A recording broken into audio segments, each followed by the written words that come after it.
¿por qué el bebé millonario sonrió a la limpiadora y no a las niñeras? En el ático de los Mendoza, donde el cristal devoraba la luz y el mármol repetía cada paso con un eco seco, el llanto de Sebastián llenaba las horas como una tormenta pequeña e implacable.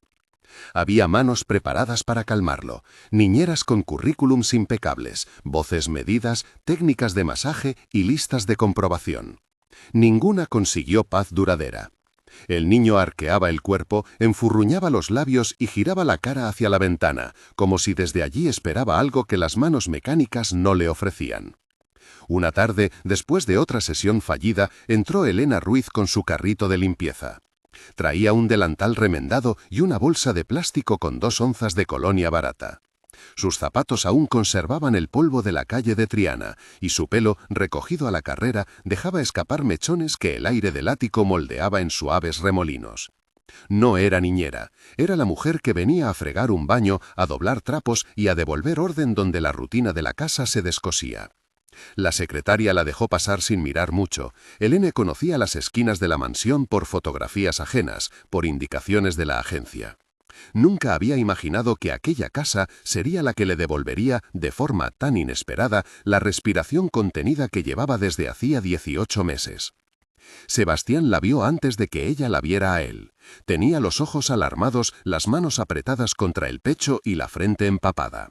Cuando Elena se acercó a limpiar la barra del comedor y, sin pensar, dejó escapar una melodía que su madre le cantaba en Sevilla, algo cambió. La nana no era profesional, era una canción de cuna imperfecta, de estrofas que se deshilachaban y versos que solo ella recordaba a medias. Hablaba de luna, de olivos, de manos que acunan. La cantó en un murmullo mientras pasaba el plumero. Fue un acto reflejo, una costumbre para espantar el cansancio. Cuando la voz despegó del pecho de Elena, el llanto de Sebastián se cortó como un hilo roto. El bebé abrió los ojos, inmenso y sorprendido, y dirigió una mirada tenue hacia ella. No sonrió inmediatamente, observó como si reconociera un paisaje olvidado. Luego, contra la lógica del lujo y la programación, sus labios se curvaron en una sonrisa clara, húmeda y única. La escena quedó suspendida, la nana como un puente, la sonrisa como la prueba de que algo, en algún lugar, se había encendido. Doña Mercedes, que miraba desde la biblioteca con su taza intacta entre las manos, dejó que la mandíbula se le tensara apenas. Había visto muchas miradas compradas y muchas más fingidas. No le gustó la transparencia de aquella sonrisa.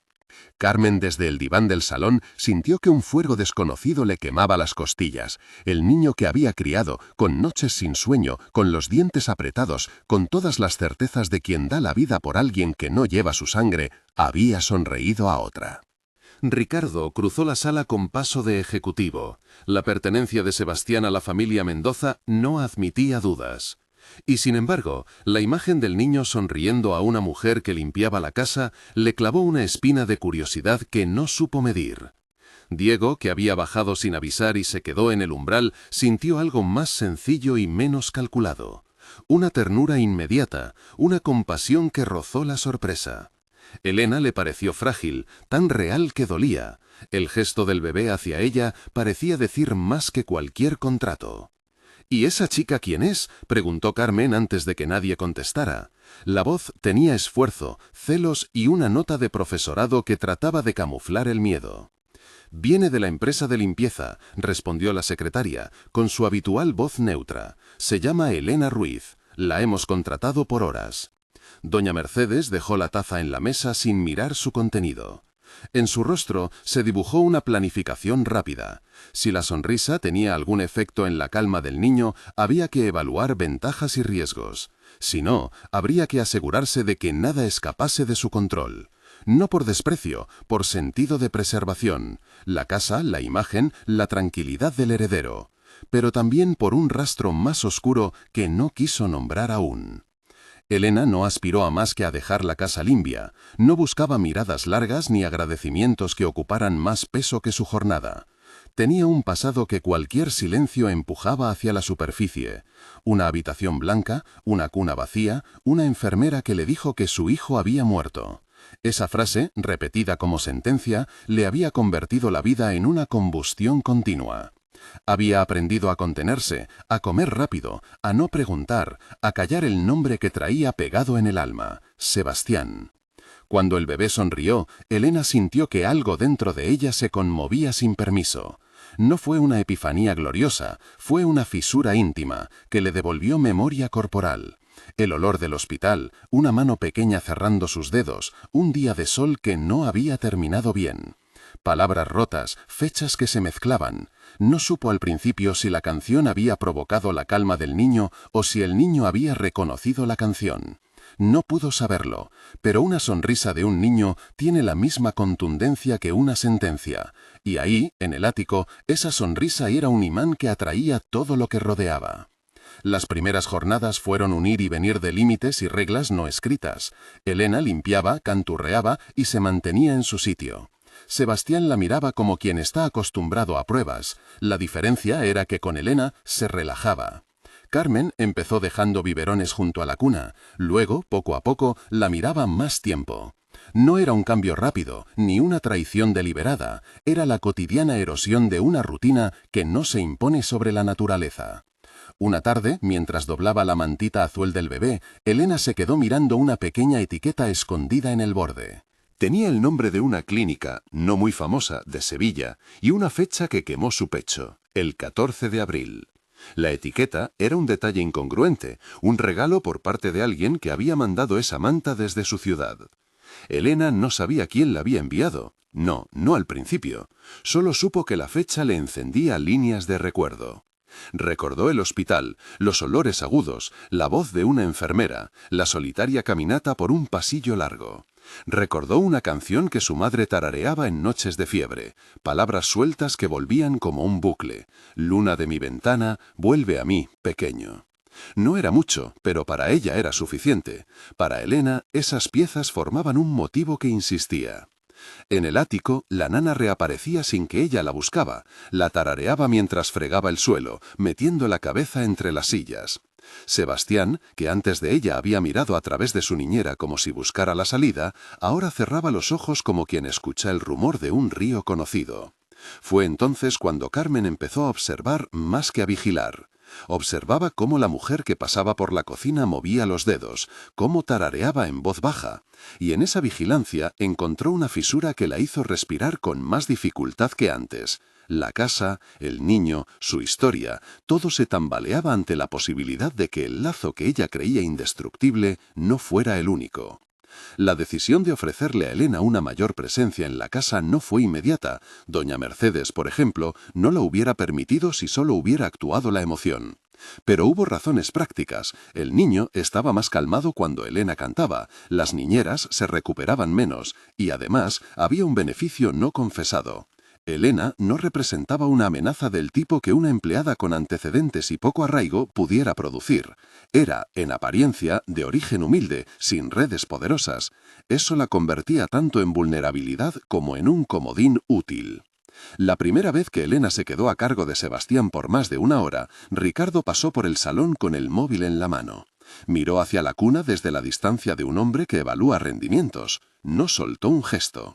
Pero Diego, que resultó ser el primero en admitir lo que vio sin querer planearlo, se quedó en la esquina, apoyado en el marco de la puerta, con la mirada afianzada en la escena.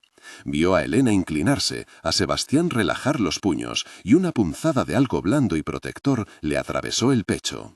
Esa sensación sería el origen de muchas cosas posteriores. No era un amor, era, simplemente, una compasión que no había planeado y que le hizo bajar el volumen del mundo.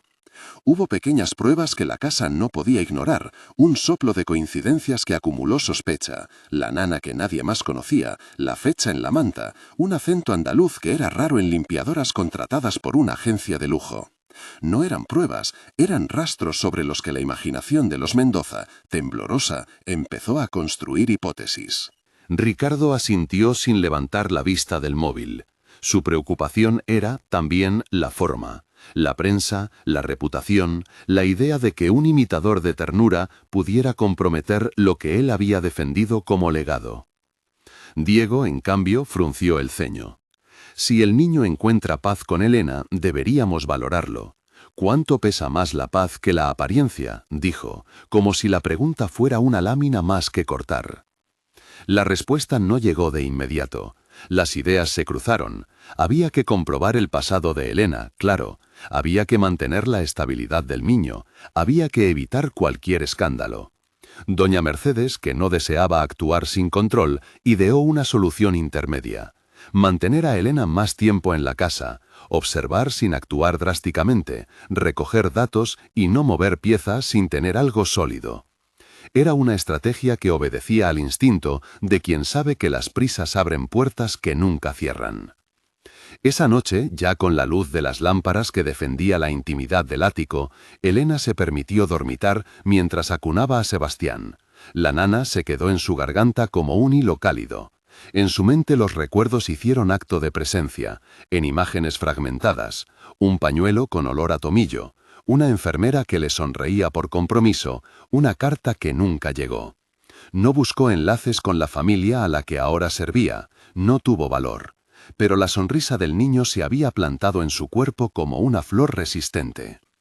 En los días siguientes, la nana se convirtió en el motivo que repitió su presencia en la casa. La melodía simple saltaba desde la cocina a los pasillos, encendiendo miradas y recelos.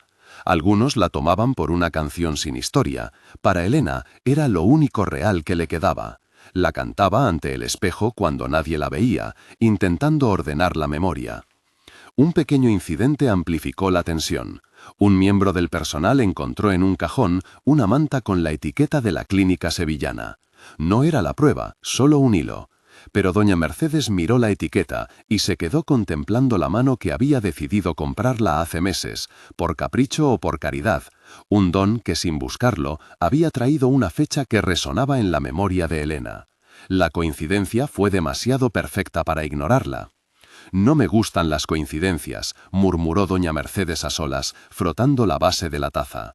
«Tampoco que las emociones gobiernen decisiones que afectan a un patrimonio y a un heredero». Mientras tanto, Elena comenzó a sentir que la casa era un lugar hecho de miradas que la medían. No era exactamente hostilidad, era curiosidad envuelta en protección. Pero la duda siempre tiende a empujar a la acción. Para Elena, el hogar estaba más cercano a lo que su corazón sentía que a lo que su pasado le había contado. Cada vez que Sebastián buscaba su rostro con esa sonrisa que derribaba alarmas y presupuestos, ella se preguntaba si el destino le estaba devolviendo algo robado o si la vida, con su ironía cruel, le había prestado por un rato una felicidad que eventualmente le arrebatarían. Los días se multiplicaron en una cuadrícula de pequeñas revelaciones y silencios largos. Había cenas en las que Carmen no comía, entretenida en mirar al niño dormido. Había conversaciones en las que Ricardo pensaba más en la prensa que en la verdad. Había tardes en las que Diego buscaba la excusa perfecta para quedarse un rato más en la cocina y escuchar a Elena cantar. Una de esas tardes, Diego la sorprendió afinando la nana como quien pule una reliquia. No había intención en su curiosidad, solo la necesidad de entender por qué el niño le sonreía a la limpiadora. «La cantas como si te fuera la vida en eso», dijo él sin intención de juzgar, con una sonrisa que quiso ser ligera.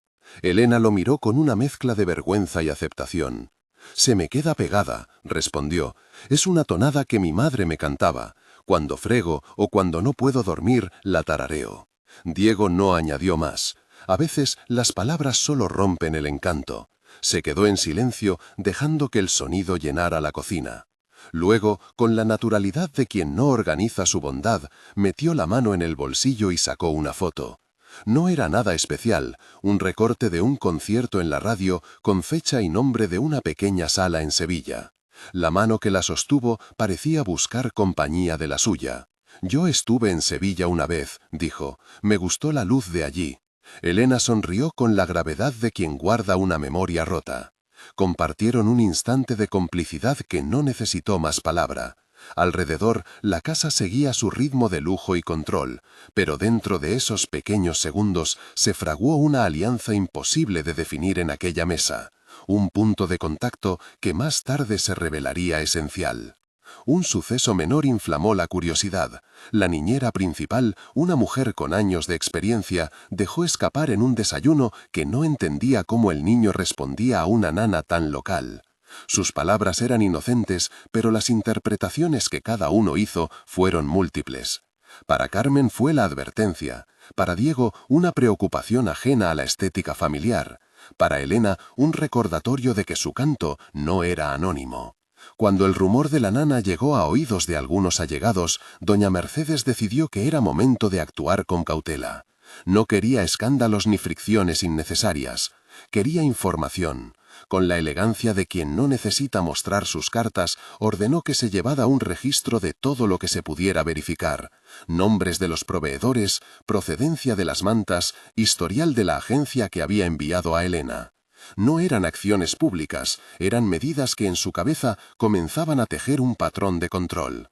Un suceso menor inflamó la curiosidad. La niñera principal, una mujer con años de experiencia, dejó escapar en un desayuno que no entendía cómo el niño respondía a una nana tan local. Sus palabras eran inocentes, pero las interpretaciones que cada uno hizo fueron múltiples. Para Carmen fue la advertencia. Para Diego, una preocupación ajena a la estética familiar. Para Elena, un recordatorio de que su canto no era anónimo. Cuando el rumor de la nana llegó a oídos de algunos allegados, doña Mercedes decidió que era momento de actuar con cautela. No quería escándalos ni fricciones innecesarias, quería información.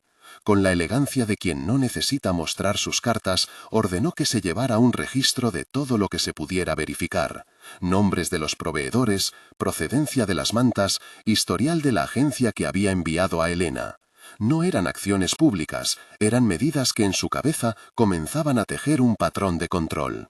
Para Elena, la presión era otra, la de no desmoronarse, la de mantener su trabajo, la de seguir cantando sin que su voz traicionase la esperanza. Cada vez que Sebastián se pegaba a ella, con esa confianza simple que brota de la infancia, ella pensaba en el día en que le dijeron que su hijo había muerto. Recordaba la blancura del cuarto de hospital y la incredulidad que la dejó reseca. Tenía el corazón lleno de historias de otros, de mujeres que habían perdido bebés por causas distintas, de madres que habían sufrido negligencias. No era única en su dolor, era particular en su vivencia. Una noche de lluvia fina, Elena salió al pequeño patio trasero para secar una prenda.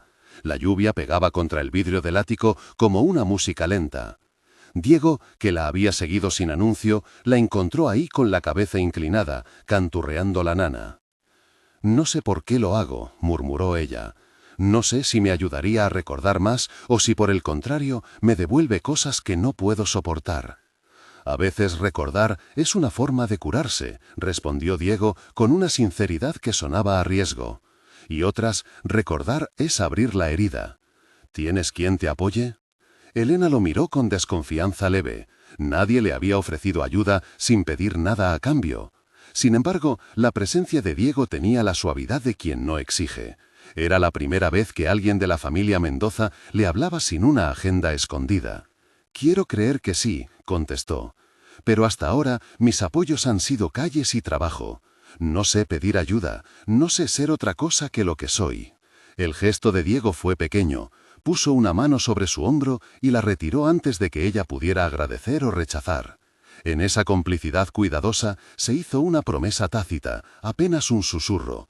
Habría alguien que velaría por la dignidad de esa mujer, aunque la casa entera descansara en balances y contratos. Los días siguientes trajeron una nueva tensión. La prensa local, que no sabía todavía nada de lo que sucedía tras las paredes de mármol, comenzó a rondar noticias sobre familias de alto poder envueltas en disputas menores. Nada concreto, solo rumores. Eso hizo que doña Mercedes cerrara filas con más decisión. No quería que la historia de una nana y una sonrisa creciera hasta convertirse en baza pública. La discreción, otra vez, se convirtió en la consigna de la familia. Una tarde, en la que el sol entraba tímido entre las nubes, Elena encontró un pequeño recorte olvidado en un bote de pañales. Era un recibo de hace meses, con la dirección de una clínica en Sevilla. No fue una prueba, pero fue suficiente para que su corazón tropezara con la posibilidad de que el hilo que la sujetaba a su pasado tuviera en esa ciudad andaluza un extremo tangible. Guardó el recorte en el bolsillo del delantal y a la hora de cerrar la jornada, mientras acariciaba la cabecita del bebé, pensó por primera vez en voz alta el nombre que llevaba aguantando: Sebastián. No lo dijo por esplendor, lo dijo con el mismo miedo con que se pronuncia un sortilegio. Esa noche, sin que ella lo supiera, doña Mercedes cerró su despacho con la decisión de no dejar cabos sueltos. Ordenó a una de sus asistentes que preparara una lista de preguntas discretas. ¿Quién era Elena? ¿Qué antecedentes tenía? ¿De dónde venía la manta? ¿Si la agencia había suministrado datos verificados? Todo debía ocurrir con la máxima cautela. No por deshumanidad, por un instinto práctico que había bebido en años de crisis empresariales y tempestades sociales. La señora Mendoza sabía que, cuando una familia se tambalea, no hay territorio fácil. Quería respuestas antes que titulares. En la cocina, Elena seguía cantando. Sebastián, con la frente pegada a su pecho, dormía tranquilo por primera vez sin sobresaltos. Ella cerró los ojos y dejó que la nana le recorriera el cuerpo. Por debajo de la canción, una pregunta antigua reverberaba. ¿Por qué el bebé millonario sonríe a la limpiadora y no a las niñeras? No era una curiosidad neutra, era una interrogación que llevaba en su centro el eco de algo mucho más personal.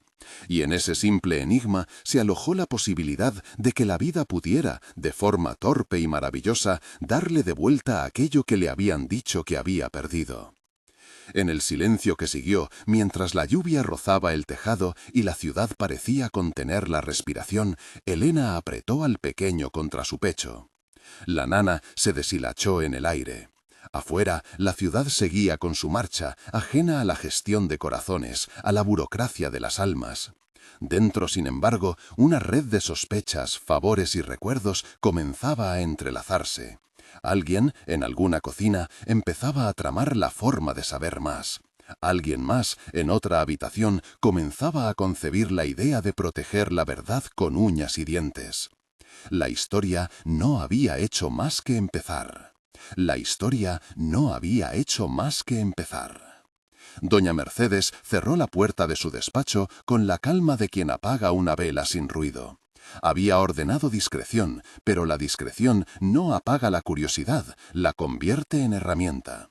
Al día siguiente, sin alardes, mandó llamar a un investigador privado que le habían recomendado en tiempos de crisis corporativa. Morales, un hombre de 50 años que conocía los recovecos de la ciudad y la manera de girar una verdad hasta convertirla en algo tangible. Morales llegó con su libreta, una corbata mal anudada y la paciencia de quien sabe escuchar más de lo que habla. «Quiero saber de dónde viene esa nana», dijo doña Mercedes sin rodeos. «Y sobre todo, si hay algún hilo que conecte a la persona que la canta con este niño». Morales asintió. No prometió milagros, prometió trabajo. Fue la primera chispa oficial que encendió la investigación. Preguntas sobre la manta, sobre la etiqueta, sobre la agencia que había enviado a Elena. Llamadas discretas a la clínica sevillana, cuyo nombre figuraba en aquel recorte que Elena guardaba en el bolsillo de su delantal. Morales actuó con cautela para no provocar pánico ni titulares, pero cada llamada, cada comprobación iba cerrando un cerco. Mientras tanto, en la casa, la vida continuó con su mezcla de rutina y tensión. Elena vivía una realidad compartimentada. Trabajaba, cantaba, recogía platos y dormía con el recuerdo tibio del niño pegado a su pecho. No hablaba de lo que sentía. La palabra reconciliación con su pasado le parecía demasiado grande. Solo había gestos pequeños, una mirada más larga al retrato de su propia madre, un día en el que guardó la manta de la clínica como si conservara una reliquia. Diego la miraba con esa atención que no exige ni juzga. Carmen la observaba con un ojo que mezclaba celos y curiosidad. Ricardo, por su parte, maniobraba ideas sobre reputación mientras calculaba riesgos como quien evalúa acciones en la bolsa. Morales vino a la casa una tarde con la solemnidad de quien no entra sin ser invitado. Habló con discreción con la secretaria, consultó registros de la agencia y dejó una tarjeta con un número por si alguno deseaba aportar datos. Lo hizo sin dramatismo. La casa percibió su presencia como otra de esas medidas que no muestran golpes, pero que se sienten. Nadie en la familia dijo en voz alta la palabra adopción fraudulenta, pero todos la tocaron en pensamientos. Elena, cuando supo que alguien indagaba más allá de la curiosidad de doña Mercedes, sintió al mismo tiempo alivio y temor. Alivio porque alguien miraba hacia el lugar donde se había roto algo, temor porque descubrir podría ser tan injusto como lo había sido la muerte que le habían anunciado. Morales consiguió, al tercer día, una pequeña pista. Un nombre que se repetía en registros hospitalarios antiguos y en recibos firmados a medias. Aparecía el apellido Ramírez. No le sorprendió. Ningún crimen perfecto se sostiene sin manos que acepten mancharse. Investigó el rastro hasta topar con el nombre del doctor Ramírez, un médico con consultorio en las afueras de la ciudad, especializado en partos de mujeres vulnerables y con antecedentes profesionales que le hacían sombra y ruido en igual medida. Nadie iba a la cárcel por una coincidencia de apellidos, pero Morales sabía que un nombre es un cabo que, si se tensa con cuidado, puede deshilachar una trama. Elena, por su parte, vivía noches atravesadas por imágenes. La enfermera que le dijo que su hijo había muerto, la cuna vacía, la sensación de ser arrojada de un hospital sin respuestas. Había aprendido a no buscar consuelo. Pero la presencia de la nana en la casa Mendoza y la mirada de Sebastián le ofrecían un retorno a algo que, hasta entonces, había sido solo un hueco. Cuando Morales le preguntó con respeto y sin urgencia si recordaba algo más que pudiera ayudar, ella entregó lo único que tenía: fragmentos, canciones y el nombre de la clínica en Sevilla. No ofreció teorías, ofreció memoria. La investigación avanzó como una marea lenta. Morales encontró, en papeles archivados en un despacho de pequeñas clínicas, recibos con firmas que no coincidían o que mostraban manchas indescifrables. Contratos de adopción atados a historias de mujeres que decían haber perdido a sus hijos cuando nadie les pidió explicaciones. En algunos casos, las firmas pertenecían a mujeres que habían renunciado voluntariamente. En otros, los documentos parecían atajos construidos sobre la angustia de quienes no tenían recursos. Lo esencial no era culpar por sistema, era encontrar si a Elena le habían dicho la verdad aquella tarde en la que la enfermera, con voz escueta, le habló de muerte. Una llamada de Morales a un antiguo empleado del hospital reveló algo que lo obligó a fruncir el ceño. En el archivo, un expediente de 18 meses atrás mostraba incoherencias y un nombre que volvía a aparecer: Doctor Ramírez. El hombre que contestó la llamada, con la voz raída por años de turnos y secretos, soltó que había visto movimientos extraños, partidas administrativas que desaparecían, certificados que no cerraban y una red de colaboradores que, a cambio de dinero, facilitaban adopciones expeditas. No dio nombres con facilidad, temía por su trabajo y por su vida. Pero dejó una pista: una secretaria que se había ido a vivir a Sevilla y que había hablado de un sobre que cambió manos. La conexión era frágil, pero suficiente para poner en marcha algo más serio. Morales presentó, con la discreción que le pedía doña Mercedes, un informe preliminar. En su forma más cruda, el informe decía: hay motivos razonables para creer que algunas adopciones fueron facilitadas de forma irregular. Hay documentos que requieren verificación y hay un médico que aparece con demasiada frecuencia. No afirmó delitos concluyentes, dejó abierta la puerta para que las autoridades competentes decidieran. Doña Mercedes, que no buscaba venganza pero sí certezas, ordenó que Morales no divulgara nada hasta tener pruebas inapelables. En la cocina del ático, Elena lavó platos con las manos entumecidas de frío y esperanza. La nana, que ahora reconocía que era su mayor sostén, se volvió mantra. Un día decidió que no podía seguir viviendo al borde de lo posible. Tomó una decisión que en su vida anterior hubiera parecido una locura. Pidió permiso para un fin de semana visitar la clínica señalada en Sevilla. No lo hizo a la luz del conocimiento, lo hizo por la necesidad de mirar a su pasado a los ojos y no desde la distancia. «No quiero problemas», dijo a la secretaria cuando le explicó su plan. «Solo quiero saber».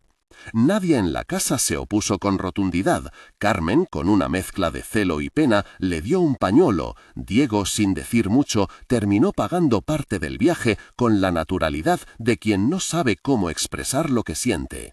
Elena no habló de ello en el trayecto. Miró por la ventana del tren cómo la ciudad cambiaba de rostro y sintió que con cada kilómetro se acercaba a la posibilidad de cerrar un hueco. La nana la acompañó en su cabeza como un faro. En Sevilla, la ciudad le sonó a familiares fogonazos.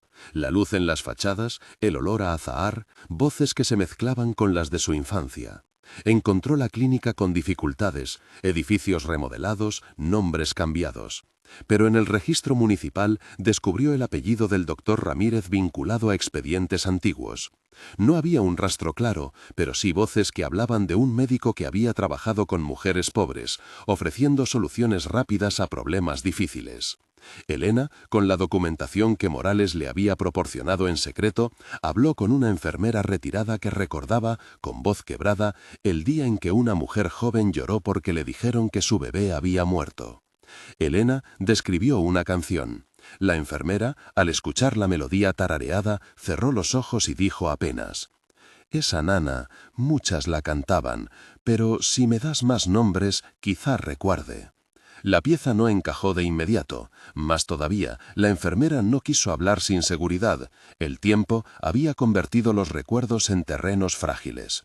Sin embargo, la coincidencia fue suficiente para que Morales, de vuelta en Madrid, redoblara esfuerzos. Había testimonios que podían sostener sospechas y documentos que pedían verificación científica. La prensa, tensa por el rumor que comenzaba a filtrarse, todavía no tenía condición para disparar un titular. Doña Mercedes lo mantuvo así deliberadamente, pero la familia no podía contener la marea por siempre. Un courier anónimo dejó un sobre en la puerta de la secretaría. Dentro, una copia borrosa de un certificado firmado por el doctor Ramírez que no cerraba. La firma, al mirarla con detenimiento, mostraba rasgos que no coincidían con otros documentos oficiales. No era la prueba absoluta, pero era suficiente para que Ricardo, que se movía con la lógica del hombre de negocios, pidiera contrastar la firma con un peritaje. No tendría la certeza, pensó, hasta ver resultados técnicos. Pero la búsqueda oficial, aunque lenta, había empezado a tomar forma. Fue doctor Herrera, un médico forense con reputación intachable y un código ético sólido, quien dio al caso la profesionalidad que necesitaban. Herrera recibió las muestras y los documentos con la frialdad metódica de quien sabe que su trabajo es devolver hechos. No dio consignas públicas, comparó, analizó, sosteniendo el valor de la prudencia. Cuando se puso en contacto con Morales y doña Mercedes, su voz fue medida. «Hay elementos que indican manipulación documental», dijo, «pero necesitaríamos más para presentar una acusación. Documentos pueden falsificarse, testimonios pueden ser confusos. Lo que sí podemos hacer es buscar coincidencias biológicas. Si existe una relación posible entre la señora Elena y el niño, un estudio genético sería concluyente». Elena sintió que el suelo se movía, la posibilidad de confirmar lo que su corazón sentía estaba cerca. Pero también sabía que la confirmación científica no hacía desaparecer el dolor de Carmen, ni los meses que el niño había vivido en otra cuna. La verdad no borra los enlaces que se han tejido, los reacomoda. El momento de la petición de ADN se presentó con la gravedad de una ceremonia civil. Morales habló primero con Carmen y con Ricardo, no para imponer, sino para explicar. La solicitud del examen fue consensuada en la casa, con reticencia, con miradas que decían más de lo que las palabras podían. Carmen, que había amado al niño como suyo, aceptó a regañadientes cuando se le aseguró que el objetivo no era quitarle al niño sin más, sino esclarecer la verdad y decidir con responsabilidad. La propuesta de someterse al ADN no fue una traición, fue una forma de enfrentar la realidad. El laboratorio confirmó que podían procesar la muestra con rapidez relativa. El proceso no fue público, se realizó con discreción para proteger al niño. Mientras esperaban resultados, la casa tembló en su interior con conversaciones que ya no podían evitarse. Elena vivió esos días con una mezcla de serenidad ansiosa y de culpa anticipada. Sabía que si el resultado era positivo, no solo recuperaría un nombre, obligaría a todos a revisar lo que habían construido. Si era negativo, su esperanza se desvanecería de forma casi cruel. No hizo apuestas, dejó que la canción hiciera su trabajo de acompañamiento. El veredicto llegó una mañana gris. Morales, con la calma de quien prepara el cuerpo para una mala noticia, anunció que los resultados estaban listos. Se reunieron en la sala principal, donde el eco de pasos y conversaciones había dictado tantas decisiones. El sobre tembló en las manos de doña Mercedes un segundo antes de abrirlo. Parecía como si el aire contuviera la respuesta, y la respuesta fuera algo que podría cambiarlo todo. Cuando la hoja fue leída, el silencio se hizo palpable. No había fanfarria, había lágrimas contenidas y gestos que intentaban sostener la compostura. El resultado confirmó lo que Elena había sentido en el gesto del bebé. La correspondencia genética era clara. El informe técnico que Morales leyó en voz baja no necesitó adornos, había coincidencia de marcadores genéticos suficientes para afirmar maternidad biológica.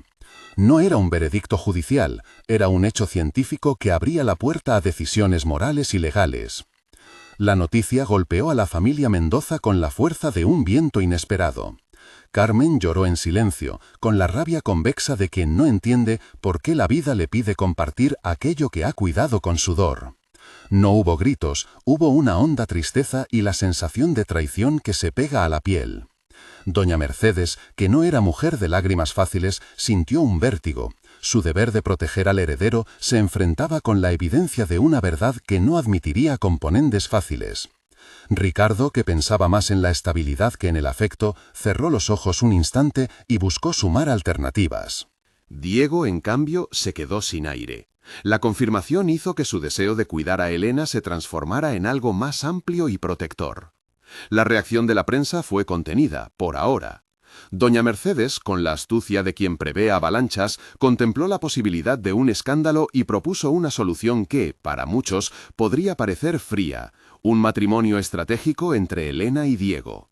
La idea no fue lanzada como imposición, fue planteada como un plan que podría proteger al niño, garantizar estabilidad y unir recursos para afrontar los procesos que podían venir. No era, según ella, la más romántica de las soluciones, pero sí la más práctica, en un mundo donde la reputación y la seguridad jurídica pesan tanto como el afecto. La propuesta cayó como una bomba y, a la vez, como una tabla de salvación. Carmen escuchó con incredulidad. Elena sintió un vértigo entre la esperanza y el rechazo. Diego, que llevaba semanas sintiendo una cercanía que no había previsto, quedó inmóvil, con la sorpresa grande en el pecho. Elena no podía aceptar inmediatamente algo así. Su dignidad y su historia no se prestaban a ser instrumentos para la tranquilidad ajena. Necesitaba tiempo y había que cuidar la imagen del niño. Las negociaciones que siguieron fueron complejas y sutiles. Se habló de contratos que protegieran derechos, de cláusulas que aseguraran el papel de Carmen como figura materna, del reconocimiento público de la verdad biológica de Elena. Se habló también de no hacer del niño un trofeo en público. Doña Mercedes fue clara, buscaba una manera de reparar sin provocar más daño. Proponía un matrimonio que fuese, en sus orígenes, un mecanismo protector más que un gesto romántico. Proponía además un noviazgo de 6 meses con condiciones claras, derechos de vivienda, acuerdos sobre la crianza del niño en los primeros meses y la posibilidad de que Elena, si no se sentía cómoda, pudiera marcharse. Carmen, con amargura y humanidad, exigió que su rol se respetase. Diego, sorprendido por la responsabilidad que le tocaba asumir, aceptó con un temblor en la voz. Elena pasó noches enteras pensando. La oferta ponía sobre la mesa seguridad para el niño y para ella. También significaba aceptar una relación que, al menos al principio, no sería de amor romántico. ¿Podía su corazón entrar en ese pacto sin sentirse instrumento?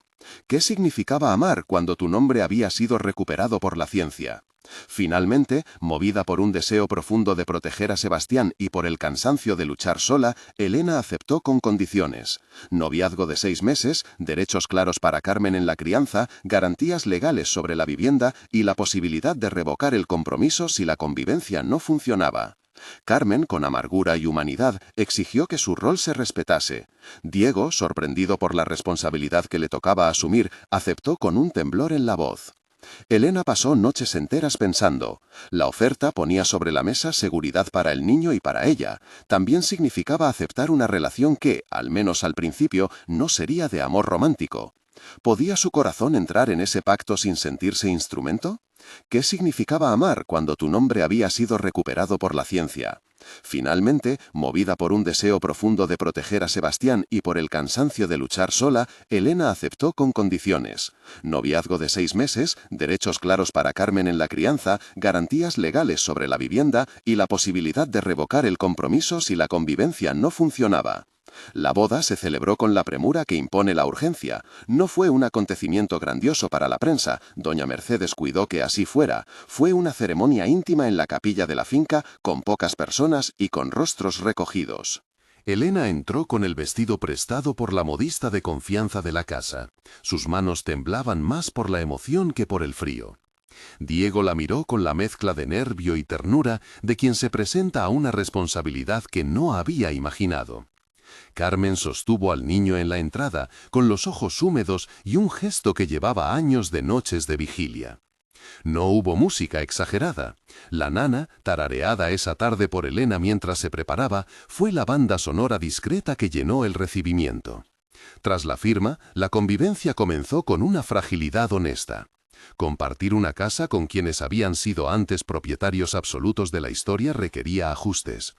Elena y Diego establecieron reglas: horas de silencio para las siestas, turnos para cuidar al niño, espacios que respetaban la intimidad de cada uno.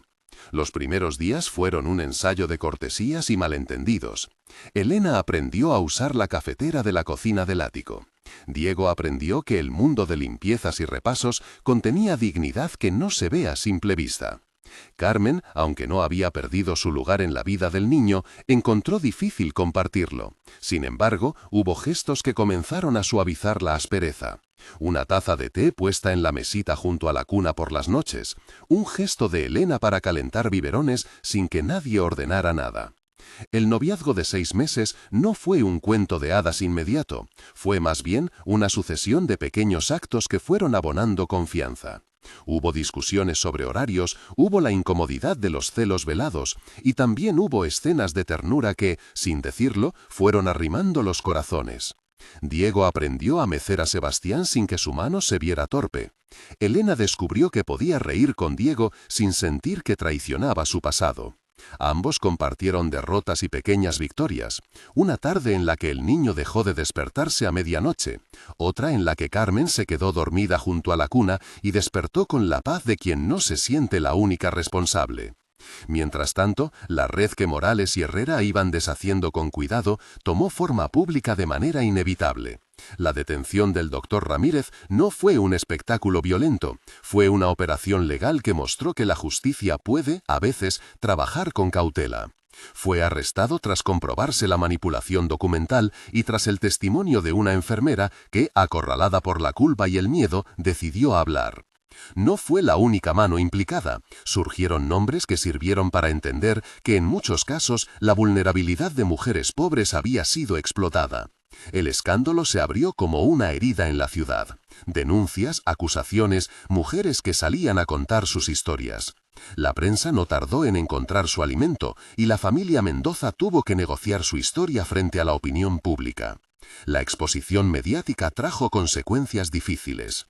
Había quienes los señalaban por haber ocultado el caso, quienes criticaban a doña Mercedes por haber intentado manejarlo en privado, y quienes exaltaban a Elena como símbolo de la verdad. La complejidad humana no resuena bien en titulares, se prefieren héroes o villanos. Pero en la casa, entre cenas y noches interrumpidas, el asunto se resolvía en afectos y en acuerdos prácticos. Carmen y Elena empezaron a conversar a solas, con la honestidad que la convivencia obliga. «No te culpo por sonreírle», dijo Carmen una noche, con la voz rasgada. «Lo cuidé porque pensé que era mi hijo. Nunca dije que no lo hiciera. Pero esto duele, Elena». Elena le devolvió la mirada con una mezcla de respeto y piedad. «Lo sé», contestó. «No quiero arrebatártelo por la fuerza. Solo quiero que me permitan ser su madre. No quiero que le arrebaten lo que ya tiene, tu cariño, tu tiempo. Quiero estar con él, no contra ti». Carmen lloró sin vergüenza. En esa aceptación compartida se fue forjando una nueva alianza. Carmen no abandonó su rol, se volvió tía, protectora y guardiana de un tiempo que había compartido. Su dolor se transformó, con la lentitud de quien madura, en un lugar de generosidad. No fue sencillo. Hubo renuncias pequeñas y reclamos que asomaron con displicencia. Pero la casa empezó a construir una nueva forma de amor que no borraba el pasado de nadie. La relación entre Diego y Elena siguió su curso con paso firme. El noviazgo, que nació por la necesidad de proteger, fue madurando en un afecto que se asentó en la cotidianeidad. Desayunos compartidos, caminar juntos hasta el parque con el cochecito, noches de cine en el sofá, donde preferían hablar en voz baja. Hubo un momento, silencioso y sin orquestación, en que Diego, al verle reír con Sebastián en brazos, comprendió que su alegría no tenía que ser consumida por la duda. Elena, por su lado, descubrió en Diego un compañero que no aspiraba a sustituir el pasado, sino a ayudar a tejer un futuro. Durante esos meses, Morales siguió su trabajo. Su tarea no era solo encontrar culpables, era también proteger la verdad de quienes la necesitaban. Testimonios que antes eran solo murmullos se convirtieron en piezas que comprobaron una red de adopciones irregulares. Falsificación de documentos, testimonios comprados, registros manipulados. No se liberaron nombres por sensacionalismo, se llevaron pruebas al juzgado, donde los procesos comenzaron con la distancia que exige un tribunal. El caso del doctor Ramírez fue solo la punta de un iceberg. Hubo otras detenciones y algunas medidas cautelares que envolvieron a funcionarios y empleados de pequeñas clínicas. El país se conmocionó y muchas voces reclamaron mejores controles. Otras defendieron la compasión por las familias que, años atrás, habían preferido cerrar heridas en silencio. El tiempo, enemigo y amigo, siguió su curso. Los 6 meses pactados para el noviazgo transcurrieron en una sucesión de días que enseñaron a cada uno a perder el miedo a lo que vendría. Hubo un incidente medular. Una salida al parque en la que Sebastián, acostumbrado a la nana y a la presencia de Elena, se echó a reír cuando ella comenzó a tararear aquella melodía andaluza. El gesto fue simple, la risa de un niño, la respuesta a una voz que llevaba su memoria. Carmen, sentada en un banco cercano, miró la escena y notó que su corazón se ablandaba como un pan al sol. Ese día comprendió que el bienestar del niño pesaba más que su posesión. Fue una epifanía práctica, prefería seguir cerca y ser querida por él que erigirse en obstáculo para su felicidad. Llegó el momento en que la prensa comenzó a hablar menos de escándalo y más de reparación. La sociedad discutía políticas, protocolos y la necesidad de resguardar a mujeres vulnerables. La familia Mendoza decidió, como gesto público y compromiso social, crear una fundación destinada a ayudar a madres en situaciones de riesgo, a ofrecer asesoría legal y apoyo psicológico. Doña Mercedes utilizó sus contactos y su dinero para poner en marcha un proyecto que buscaba reparar en parte el daño que tantas negligencias habían causado. La decisión fue más que una operación de imagen, fue una transformación interna de la familia que la impulsó a mirar hacia afuera. La Corte, en procesos que se desarrollaron con la prudencia de quienes saben que la ley no es teatro, falló en varios aspectos a favor de la protección integral del niño. No hubo una sentencia que arrasara de forma abrupta con lo construido por Carmen. La solución fue más bien una figura de custodia compartida y de límites legales que reconocían la maternidad biológica de Elena sin borrar la relación afectiva que Carmen había establecido. Los acuerdos fueron complejos, horarios, documentación, derechos y deberes aparecieron en varios papeles. Nadie salió indemne del proceso emocional. Para Elena, la justicia fue la confirmación de su nombre. Para Carmen, el recordatorio de que el amor no se pierde, solo se reacomoda. El día en que Dr. Herrera compareció en la casa para explicar los resultados de una pericia complementaria, lo hizo con la sencillez de quien quiere cerrar una etapa técnica y abrir una de amistad. Herrera habló de evidencias, de cadenas de custodia y de signos, sin incidir en detalles que no aportaran al bienestar del niño. Morales estuvo presente como garante de las investigaciones y doña Mercedes en silencio observó cómo las piezas encajaban. La detención del doctor Ramírez y las sanciones administrativas a algunas clínicas desembocaron, quizás tardías, en responsabilidad pública. A partir de ahí, la vida tomó un curso que no era exactamente normal, pero sí más cercano a la paz que cualquiera de ellos había imaginado. Elena fue oficialmente reconocida como madre de Sebastián. Carmen, con un gesto que demostró su grandeza, asumió el rol de tía y educadora en la cotidianeidad. Diego y Elena consolidaron un amor que no había sido forjado en la urgencia, sino tejido día a día. La ternura de noches en vela, los consejos a medianoche, las conversaciones que resuelven dudas pequeñas pero importantes. La boda, que había sido un pacto de protección, se fue transformando en un vínculo verdadero. El afecto creció en la paciencia. Los 6 meses terminaron, y en una cena en la que la familia se reunió sin la rigidez de decisiones anteriores, Carmen tomó la iniciativa de levantar su copa y brindar por la vida compartida. Dijo palabras sencillas, que el amor puede adquirir formas inesperadas, que a veces proteger es también ceder, que el bienestar del niño debía ser la brújula. Fue un brindis que selló una nueva alianza. Hubo pequeños episodios que, a modo de corolario, mostraron la transformación. Una mañana en la que Elena dejó una carta en la mesita de la cocina para Carmen, agradeciéndole por no haberse convertido en enemiga. Un día en que Diego llevó a Elena a la pequeña sala de música de la casa para escuchar un disco de su infancia. Una tarde en que doña Mercedes, al ver a Sebastián dormido entre las manos de Elena, comprendió que la dignidad no necesita títulos, solo cuidados. El epílogo de la historia se fue escribiendo en espacios cotidianos, en desayunos con olor a café, en siestas compartidas, en la nana que ya no era solo una melodía, sino parte del paisaje familiar. Elena, reconocida legalmente como madre, contó a su hijo la historia de la nana como una leyenda de familia, sin entrar en los detalles que podía herir. Carmen siguió siendo tía y confidente. Diego, compañero. Doña Mercedes empezó a dedicar parte de su tiempo a la fundación, y Ricardo aprendió a mirar su apellido con menos soberbia y más responsabilidad. En una tarde de otoño, años después de aquella primera sonrisa que cambió todo, Sebastián, ahora un niño que comenzaba a construir recuerdos con mayor claridad, corrió hacia Elena en el jardín. Ella lo esperaba junto a un olivo pequeño que habían plantado el primer invierno. Él llegó con los zapatos cubiertos de barro, los rizos alborotados y una risa que llenó el patio como un sol. Elena, sin pensar, comenzó a tararear la nana andaluza que le había salvado el ánimo en los días fríos. El niño, en un gesto que ya no sorprendía pero que seguía emocionando, se arrojó a sus brazos y le lanzó una sonrisa que esta vez era doméstica, cotidiana y tranquila. ¿Por qué el bebé millonario sonrió a la limpiadora y no a las niñeras? La respuesta, que siempre fue más simple y más humana que cualquier conspiración, se dibujó en aquel momento. Había en esa sonrisa elementos que no caben en un titular y que no se revelan con tinta de perito. Primero, la familiaridad. La nana que Elena cantaba llevaba una raíz profunda en la memoria del niño, una melodía que por azar o destino había sido la que lo arropó en su primera cuna. La voz de Elena, cargada de un timbre que le hablaba de origen, calidez y arrullo, activó en Sebastián una respuesta afectiva inmediata.